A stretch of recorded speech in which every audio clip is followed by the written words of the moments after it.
Welcome to the Midlife Fulfilled podcast. Are you over 40 and ready to truly thrive? Well, on this podcast, we go deep on ways to thrive across the 5 pillars of midlife: health, fitness, career, relationships, and legacy. I'm Bernie Borges, midlife advocate, life coach, and your host. Subscribe now and get ready to thrive.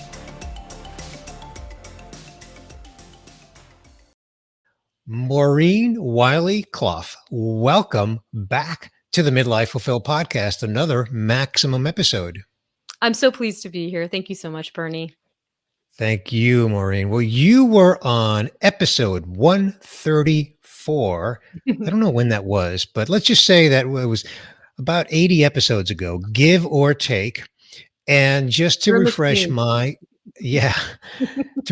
listeners, so maybe my listener didn't catch that episode, you are the host of the It Gets Late Early podcast. I love that name. And Maureen, if I was to really kind of frame you up as who you are in the world, is you are an activist, you are an advocate, really focused on, and here's your tagline right from your website, breaking ageism in tech. But I think I have your permission to say that you're not limited to tech. You just kind of brand yourself around that because you spent your career in tech. And I wanted to have a conversation with you about a recent insomnia experience that you shared. It's not about insomnia, listeners, so just sit tight here. It's not about that. But the story began, Maureen, with one night when you woke up at 3 a.m. and I'll turn it over to you. Yeah, I mean, occasionally I do struggle with insomnia, as I know many people do. So yeah, I woke up in the middle of the night, and because I'm super cool, I decided to log on to LinkedIn on my phone, on my little supercomputer in my hand. And I don't know, I thought that would maybe help lull me back to sleep, because why wouldn't that do so? So I log into LinkedIn and I see this post from, I believe it was Victoria Tomlinson, who I originally saw, and she is an anti-ageism advocate over in the UK. And the post was about this career guide that was published by Indeed, which is the largest job site in the world. So a massive player. And the picture that she pulled directly from the website, from the Indeed career guide, just like woke me all the way up because it was so incredibly offensive. I mean, wildly so. It had everybody's career stages listed by decade. So it had, a certain decade that was late career, they called late career, and that was 45 to 55. And then right after that, they had one that they labeled decline, from 55 to 65. And as you can imagine, quite so many people were not so pleased to hear that they were labeled as in decline in those particular years.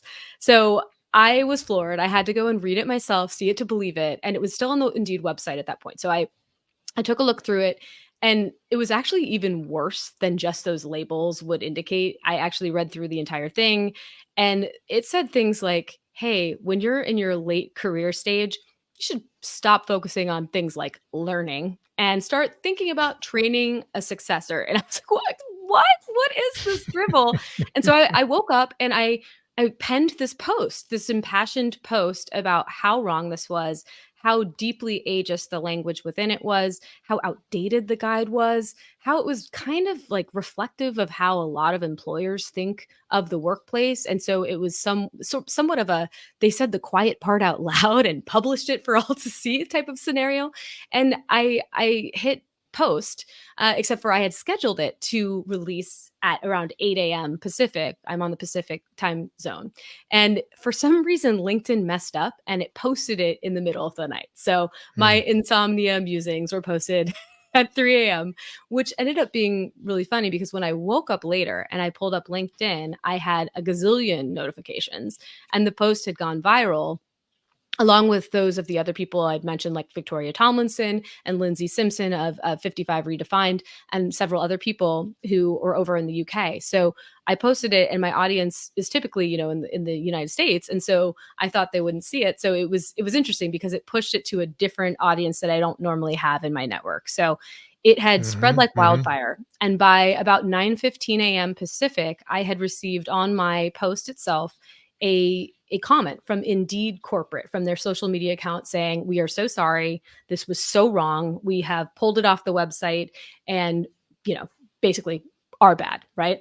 And Hmm. so they publicly commented and they pulled it down. So it was a firestorm that was Yeah. multiple people across the world, and they acted within really hours of seeing how wrong they were. But And it left wasn't that post already up on their website for like a year? a year, Bernie, an entire over a year. And so I think it was Sarah Taylor Phillips who found it originally in the UK and posted about it, and then it just kind of spread throughout all the people who advocate against ageism. And it was, but it just was, it was flabbergasting that someone would have put this to print and that it would not have been flagged by anyone.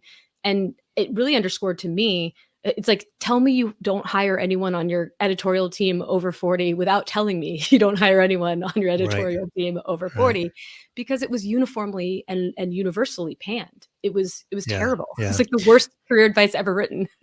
So here's what's super super ironic. Before we jumped on this recording, knowing we were going to discuss this, just out of curiosity, I Googled Indeed ageism, right? Indeed ageism. And the very first listing is a blog post. The title of the blog post is Ageism in the Workplace, Its Impact and How to Prevent It.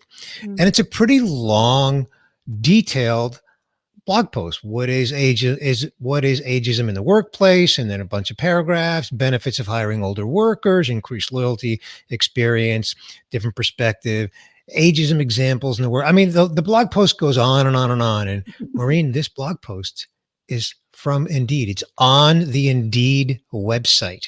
Yeah. How ironic is that? It is, and in fact, I decided after the whole debacle that I would invite Indeed to come on to the next show that I was going to host, and I was going to actually cover exactly what happened with this whole saga. And there were people on the Indeed team, including the CMO, Jessica Jensen, who publicly expressed interest in joining me.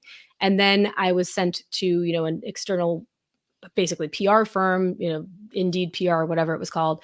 And from there, it was, all these different people within Indeed trying to set me up with the right person to come on the show.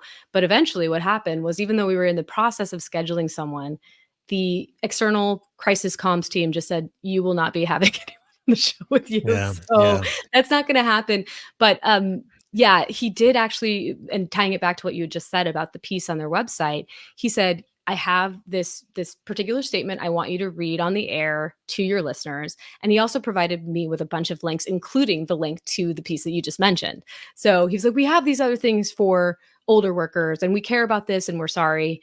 But the fact that they didn't show up, I imagine it was legal advice not to do Yeah. so, right? But Yeah. it leaves a lot of questions and a lot of things that are unanswered about their true commitment to actually supporting workers across all generations, right? Yeah. And Yeah.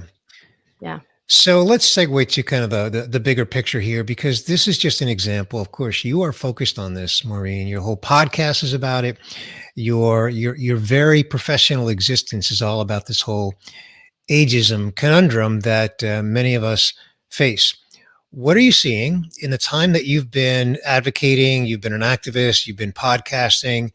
What are you seeing? Are we making progress, or are we stuck in the mud, or going backwards?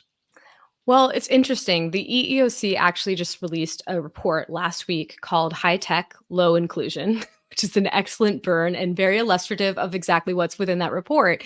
And they did focus on age in the report. And even as our population grows markedly older, our representation in the tech workforce is slipping. So we went from 56% of the workforce in 2014 down to 52% in 2022. And so that is concerning. And we And also, what is that? What does that number represent? that represents the representative group in the tech workforce of those over 40. Over So 40. Okay. yeah. And also they are hiring people at a staggering clip under age 25, relative to the rest of all American industry. So it's a very clear preference for youth and a decline in the representative group of those over 40 in the tech industry. So for me, that was first of all, like, excellent validation. I thought to myself, no one needs to gaslight themselves anymore. We know that this is happening. It is an issue. It's been called out by the EEOC. And it's beyond mere sentiment and survey data now. It's actual like numbers of employment. So I'm very grateful for that because it's really going to give us a chance to have a real conversation about it moving forward with facts and figures underpinning what we have all been feeling. So that happened, which was really great because we know there's an issue, demonstrably so, from all this data. But I will say, I've also noticed just an incredible uptick in the number of people talking about this openly, in the number of Mhm. times I see pieces about this all over. And people are just not willing to sit idly by and let this happen to them anymore. And I think that's very emblematic in what happened in the Indeed saga, right? I mean, this massive entity, this one of the biggest companies in the career space, in the job search space, Mhm. was made to Mhm. backpedal because of our collective voices saying we won't stand for this kind of stereotypical, horrible language to be used on this website. So, I mean, that I found to be incredibly heartening. Whether it amounts to lasting change within Indeed and at other companies, it remains to be seen. But from my perspective, the very first step to any sort of change is creating awareness. And I think we are well on our way on doing that. So I'm extremely excited about the opportunity that's ahead for us to change the game for people of all ages and the ability to shift focus to how do we support a multi-generational workforce, right? How do we get people collaborating and innovating better together? And there's just so much opportunity there. So I'll also say I did deliver a speech at Disrupt HR. And Disrupt HR is a think tank organization that puts people on stages across the world, actually, in various cities, and they allow them 5 minutes. It's like a 5 minute mini TED talk with a Right. 15-second auto advancing slide deck, which, by the way, I didn't read about that until after I applied. And when I got notified that I was actually doing it and got those instructions, I was like, oh my gosh, what have I signed up for? I'm terrified. But I did it. I made it through, and it was actually a lot of fun. But this also heartened me a lot. They produce every single week after they launch these videos, they send out the next week a top 5 all videos watched the week before. And the week that my video launched, I was number 5 of all I mean, they have so many videos. My video about adding age to the DEIB equation got 5th place. So people were actually paying attention. So again, it just underscores to me, I think that there is a lot of enthusiasm, interest, and just movement on this particular front of talking about age at work. Yeah, that's great. So, speaking of intergenerational workforce dynamics, there's a lot in my report on that, Maureen. I think you know, but I've been working on this report for many months. By the time this publishes, that report should be available. And even if it's not, you can sign up to get it on the website, midlifefulfilled.com. But we had a number of questions that really speak to this whole intergenerational workforce topic. And I'll share, one data point that I thought was fascinating. And that is that by and large, I think it was like 75% of the people over 40 feel that they work well, collaborate well with younger people in the workforce. Oh, that's So, great. so those of us over 40 feel good about collaborating with younger people in the workforce. Unfortunately, it's not reciprocated. And of course, Ooh. you see that a whole lot more than I do, right? Because I'm not as focused on it as you are. Yeah. But from our lens, from our perspective, we're happy to collaborate. We enjoy it. I mean, many of the questions actually drill down on the value of collaborating with younger people in the workplace and mentoring and that sort of thing. So That's very encouraging. fascinating. That is fascinating that a lot of the older people are interested in actually having those conversations and communicating with the younger people, but it's not reciprocal. I have some perspective on why that might be, but yeah, I can't wait to dive into that report. That's wonderful. Okay. So, are you seeing, Disrupt HR, you used as an example, are you seeing that the HR community is heightening their awareness around ageism and maybe taking some action? Or you mentioned, I think it was the EOC report, but, your exposure and your own career was in tech. Hmm. So, how much exposure do you continue to have through that window of tech employers as it relates to ageism? Well, for example, I'm going to the HR Tech show in Las Vegas. It's next week. I'm not sure when this will air, but HR Tech is a community focused on companies that support tech within the HR realm, of course, and companies that support anyone in HR sort of organizations. So all sorts of SaaS solutions and what have you. And I am there as a media member, and I've had a ton of outreach to me asking, can we be interviewed by you? Can we talk about what we're doing for age diversity? Can we talk about how we help remove bias in the job search process? So I think that that is a good indicator that they're starting to wake up to the importance of this factor.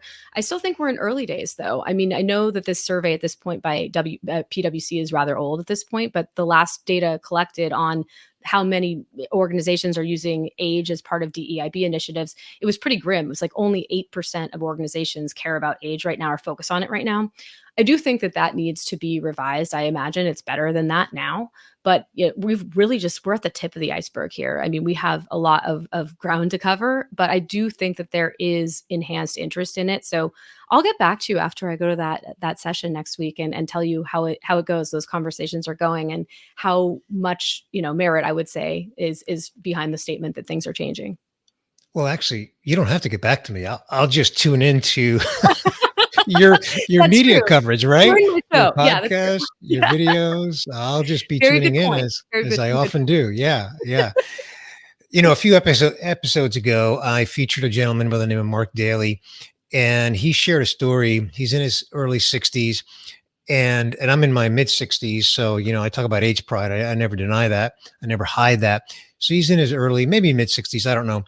And he shared a story about how he was going through a job interview process for a position that he was eminently qualified for, like really totally qualified for. He had a ton of relevant experience. And then after they went dark on him, he followed up and eventually got the person that he was talking to. And she said to him that her boss said that he was looking for someone with quote unquote more runway. Mm, yep. Yep. And he said to her, he said, I could sue you for that. I won't, Yeah. but you But I realize could. that that is lawsuit material. And I just wonder anecdotally how many people who are in that, probably HR knows that, but I don't think she was in HR. I think she was more of like Hiring in manager. the hiring manager or like it, probably hiring manager. We'll leave it at that. But how many people are not even aware of that? And they're not even aware of the words that are not only lawsuit material, Maureen, but also just offensive. Yep, offensive. And also the data is showing the opposite. Actually, older employees tend to have more tenure than younger employees. That's what the data bears out. So it's actually just wrong anyway. So it's wild. So I think you're right. The point is that a lot of people don't even understand that these things are wrong. People don't understand their rights at work. People don't understand what the law is, right? And so this sort of thing happens all the time. I hear my audience is constantly reaching out to me saying things just like what you just said, right? And sometimes they will actually literally use the word younger or earlier in his or her career. And that's why we went Right. with that person, right? And that, like you said, is lawsuit material. Age discrimination, despite the fact that it is so incredibly hard to prove in court, still remains to be markedly higher in the tech sector. Those suits come up more than gender, race, et cetera, which is fascinating to me. So it's, I would say, rampant at this point, but there's such a need for education. So I think the education has to happen at all these organizations about why you need to remove age bias from the equation. But that's something that has to happen, like you mentioned with this situation. It wasn't necessarily the recruiter who uttered that extremely potentially litigation booming saying, right? Like it could have been anyone on that team who would say that. It wouldn't necessarily just come from, you could school, what I'm trying to say is you could school the people who are the gatekeepers in the recruiting and talent acquisition team, but that doesn't mean that the average hiring manager understands what you can and cannot say and why it's wrong. So you Yeah. have to actually have a two-pronged effect. You have to talk to people on the talent acquisition and recruiting side, as well as all of the hiring managers. So this education needs to permeate through all the ranks of an organization. So it's not just like a rubber stamp. You go to the HR team and you're good. It's just not how it works. But people just they don't even know that ageism is wrong. Like that's how deeply ageist our society is. 1 in 2 people are ageist, according to the World Health Organization. 42% of hiring managers have copped to having an age bias against either the young or the old. And that's from a recent resume builder survey. And so this is just a wide widespread issue with a lot of potential ramifications for both companies and employers, well, and also, of course, candidates. So, yeah, lots of issues there. So, what do you think has to change, Maureen? How is this situation going to improve over time? So I think having reports like the EEOC's recent report is really, really helpful to actually anchoring the conversation in data, right? I'm so delighted to see how bad it is because now we can move from there. It's not just merely I feel like I'm being discriminated against and oh you do too. I mean because those surveys have been around for a long time and they have all pointed to age discrimination and ageism being an issue. Now we have data proving the relative proportional employment being off, right? So we know that. But I think it's going to take a lot just societally. I mean, we have to have the conversation about aging even with ourselves internally because we all have so much internalized ageism from growing up in this society. And so Hmm. I continue to see heartening things like this being discussed more openly, even when it comes to media. You look at there's a movie that's I believe coming out today with Demi Moore, and it's called The Substance, and it's a horror movie actually, and it's about aging. It's a horror movie about aging. Bernie, can you believe this? So Really? yes. And the premise is that Demi Moore is a 50-plus-year-old instructor, some sort of athletic, instructor, maybe Jane Fonda-esque, right? And she's told basically, we want to replace you with someone younger. So she instead goes and injects herself with something called the substance, which is supposed to make you a younger, healthier, sexier, better version of yourself. And Doesn't apparently, sound all that bad, by the way. right, exactly. Well, and that's what probably everyone want, right? Because Right, we all drink from the fountain of youth. It's what we want, especially right, right. women. And so she injects herself with this thing, and then all hell breaks loose. And apparently, it's full of gore. It's gratuitous. Like I Mm, was told, you maybe don't want to see it, but obviously, mm, what that is a narrative, attacking the beauty industry and the silly standards right. that we have, especially for women when it comes to aging. So I think I will see it, but I'll probably cover my eyes half the time. I'm not a horror movie type person, but I mean, that is putting it directly in society, talking openly about these issues. And that's how it's going to change because we all have these beliefs. Like, I think more than half of us are ageist because we've been told getting older is the worst thing. We've been told it's a bad thing, right? And so I think we have to continue to talk about it openly, to continue to see people who are out there crushing it into their later years. And we also, I mean, the demographic of the workforce is going to change just because we are all graying at the same time, right? Like we're all growing older. And it's just going to, I think, sort of, I hope, naturally start to change a little bit because if people want to fill the jobs that they need to have filled, they're going to have to employ older workers. So I hope that that reality will also kind of, smooth things over. But this is not an overnight thing at all. And yet I am extremely hopeful based on what I've seen. And just, I've been doing this for a little bit over a year at this point, and I feel like I've seen so much change. And, granted, Bernie, you and I are obviously, confirmation bias. We're looking for this information everywhere, but it really seems to be picking up. It really, truly does. So, yeah, lots of things have to change, but it really does have to start internally with each of us ourselves. Yeah, so I agree. Yes, and Maureen, the and is, I think leadership in organizations, and when I say organizations, I mean of all sizes. Whether you're a small local business, that employs 10 people, or you're a large enterprise that employs north of 100,000 people, leadership needs to be aware of this, and Yeah. leadership needs to, just like the DEI movement. And I know DEI is getting a lot of criticism, and in some cases, maybe in many cases, being scaled back or even in some Yeah, cases completely eliminated. But it's part of that. I mean, ageism is part of discrimination. it is. And so I think it just needs to be more cognizant at the leadership level and have to lead by example. And, one of the other topics that I mentioned briefly earlier that we cover in my report, Thriving in Midlife, is about mentoring. And a lot of people like to mentor, but not a lot of people are doing it. Now, specifically, Mhm. the question was asked about mentoring in the workplace. So it is limiting because I know I mentor someone, but it's not in the workplace. It's just an individual that I mentor outside the workplace. Yeah, So the question was definitely in the workplace, but again, a lot of interest in doing it, but not a lot of mentoring taking place. yeah, And it seems to me that if there was more mentoring taking place, that there would be a lot more intergenerational activity because, and I heard someone say recently, like reverse mentoring is the wrong way to even Yes, frame it up. I It said should that. just be, you said that. There you go. Of course, You heard me. it Thank should you come for from you. There you go. So credit where credit's due, Maureen. Yeah. So go ahead, elaborate on that. Yeah. So, I mean, everybody knows just instinctively what the concept of reverse mentorship is. And that is, of course, that the young teach the old, because we think of we think of mentorships as something that's age based, but really it's all about experience and skills. And I learn all the time from a younger social media content creator. He helps me so much. He's brilliant. He's 27. And, I want to just call that mentorship because it shouldn't have age attached to it whatsoever. But that's the way we've been trained to think, right? It's like the knowledge comes down from the elders and the wisdom comes down. And really it's not like that. You can have incredible experience at a young age and teach anyone of any age, right? So, but that's how people look at it.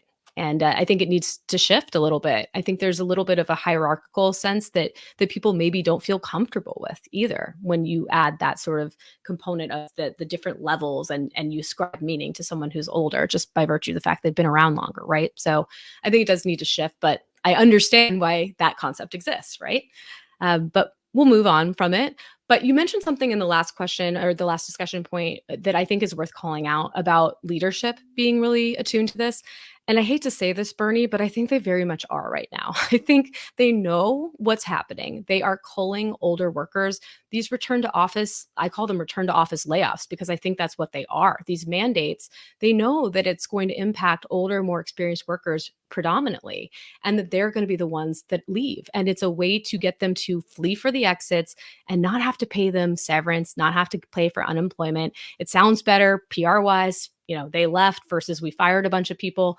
And, I've been hearing from countless people at this point about age related layoffs. Now, was it age discrimination or was it cost cutting? It remains to be seen. You have to dig deeper. And a lot of people don't know their rights. They don't know the signs of age discrimination. Sometimes people being, disproportionately let go over 40 is merely cost cutting, right? It has to include other elements of ageism like ageist remarks or lack of promotion for people in a certain age range. Like there has to be something else, but people don't know that either, right? So I've had people reach out to me and say, I think I was a part of an age discrimination related layoff. And I'm like, actually, based on what you're telling me, I don't think you were. So there needs to be a whole lot more education.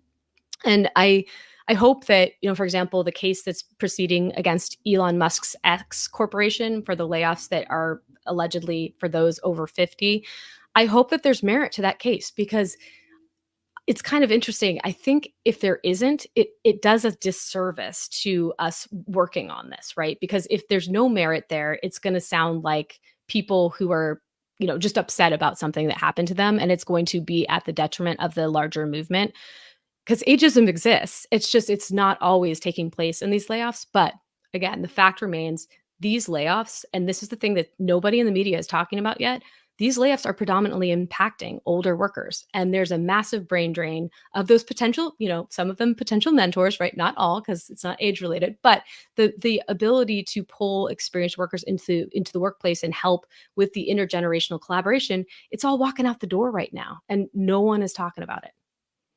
So Okay. leadership does know. I think they deliberately do this. Yeah, I guess the point that I was trying to make, and maybe I didn't make it very well, is that leadership needs to take some action. And you've shared the example of some of the action that you're seeing that is not the kind of action that you Not and I what we would like want. to see. Yeah, Yeah, not what we want. yeah, exactly. Maureen, closing thought here. Look into your crystal ball, and I'm going to suggest you look 3 years out. And if you want to change the timeline, time horizon, feel free. I'm just going to go with 3 years, but you can change it if you want. What do you see on this whole topic? What do you see in that crystal ball? I would say I see a ton more awareness. I see a lot more emphasis internally at organizations openly discussing this. I see a lot more mentorship. I actually did a walk yesterday with a women in tech regatta group in Seattle, and it was a walk and talk event. And it was a group of probably 15 women of all ages. And we had it out. We talked openly about age. And you could see the light bulb moments for so many people. And the younger people in the group were hearing these incredible stories from the older people in the group who were talking about what it was like coming back to work after having a baby, or how to deal with multi-generational teams, and the preference for Slack versus using email. Some people have organizations that literally do not have email, and it's like, if you are in your 40s and beyond, you've probably done a lot of work in email over the course of your career. So Mhm. that's gonna be a hurdle. And how do we help people and bridge that gap, right? We had all these, I mean, some of them moved me to tears, these conversations about people just kind of recognizing ageism hitting them too late, and kind of being taken on their heels a little bit by it. So this sort of conversation can be incredibly powerful. And I think we have the opportunity to really shape the future by sharing across generations what's going on for us and what can we expect in the future. So I see a lot more of that. I imagine there will be a lot more companies that will bring people in to do this sort of consulting and workshop work around this topic, because it's something that actually impacts all of us. And you can't, I mean, it's just a fact of life. Like, the goal is to get older. So I think in the next few years, we're going to see a lot more emphasis on it. I really do. I think it's not going to be solved. I wish I had a silver bullet. I think we all need to recognize that there are going to be hurdles that we have to face as we get older. We have to prepare for them as best we can. We have to try not to be victimized by the situation, because it helps no one, right? So I think Mhm. we're Mhm. also coming to a point where it's very clear that corporate employment is not the safety net that we all thought it would be, and that careers will be changing. And there's probably going to be more of a jump to a gig economy as well. So I think there's a lot that we have to just sort of contend with and get grounded in reality. But overall, I think I'm just left with a very hopeful feeling about it, because I think we're all just going to be much better set up to face whatever the future might be, because we're having these conversations. So I see hopefulness. You're optimistic. Well, Mm, you are a voice, Maureen, and you are being heard. People thank are following you. In the time that I've followed you, I've noticed that you have more and more people following you, and you're having more influence. So, congratulations on that. I'm happy to thank see you. that. I know that you're very passionate about this. I mean, it stems from your own story, which we covered back on episode 134. So, if you're interested in hearing that, go back and listen to episode 134. And so I love what you're doing.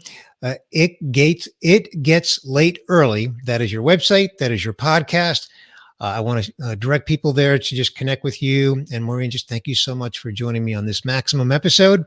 And we'll keep the conversation going.